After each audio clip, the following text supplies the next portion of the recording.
هناك بعض الأخبار التي وردت تقول أن الاتحاد ربما يعطي أليكسا بليس دفعات، يعني ربما هي التي ستتأهل لتكون خصمة بيانكا بيلير والتي ستنافسها على اللقب.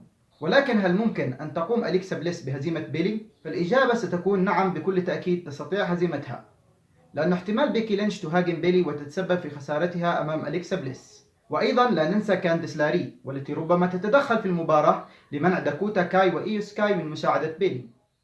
شاهدنا في عرض الرو السابق الصراع الذي حصل بين سيث رولينز وبوبي لاشلي، وأيضا قد تم الإعلان رسميا أنه ستكون هناك مباراة بين سيث رولينز وبوبي لاشلي، والفائز سيتأهل لينافس أوستن ثيري على اللقب. ففي هذه المباراة أتوقع ثلاثة احتمالات. الاحتمال الأول وهو فوز سيث رولينز، وهذا قد يحدث بسبب شيء واحد فقط، وهو أن بروك ليزنر ربما يعود ويتدخل في المباراة ليتسبب في خسارة بوبي لاشلي كما فعل سابقا، وحينها يتأهل سيث رولينز لينافس أوستن ثيري على اللقب. الاحتمال الثاني وهو فوز بوبي لاشلي، بمعنى أن بروك ليزنر لن يعود في عرض الرو القادم ليتسبب في خسارة بوبي لاشلي، وقد يعود في عرض الرو الذي يليه.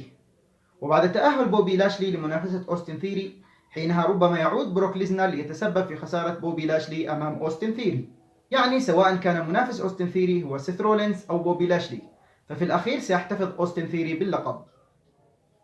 هناك بعض الأخبار التي وردت أن خصم رومان رينز القادم في الرو رامبل سيكون كيفن أوينز. طبعا شاهدنا المباراة في عرض الرو والتي كانت بين مات ريدل وكيفن أوينز ضد الأوسوس، وكذلك شاهدنا الهجوم الوحشي من سولو سايكوا على مات ريدل، فهذا يشير إلى أن هذا التدخل أيضا قد يحدث في مباراة رومان رينز أمام كيفن أوينز في عرض رو رامبل، وفي الأخير سيفوز رومان رينز وسيحتفظ باللقبين كالمعتاد. وهناك أخبار أخرى أيضا أكدت أن ذا روك قد يعود في عرض الرو رامبل، وربما هو الذي يفوز في مباراة الرو رامبل، حينها ربما يهاجم ذا روك رومان رينز في نهاية العرض بعد فوزه على كيفن أوينز، ومن هنا ستبدأ العداوة بين رومان رينز وذا روك حتى عرض ريسلمانيا 39. لكن هل سولو سيكاوا سيخون رومان رينز لصالح ذا روك؟ لأن هناك أخبار أكدت بأن ذا روك سيفوز بلقب اليونيفرسال في عرض ريسلمانيا 39، فربما قد يتسبب سولو سايكوا في خسارة رومان رينز لصالح ذا روك.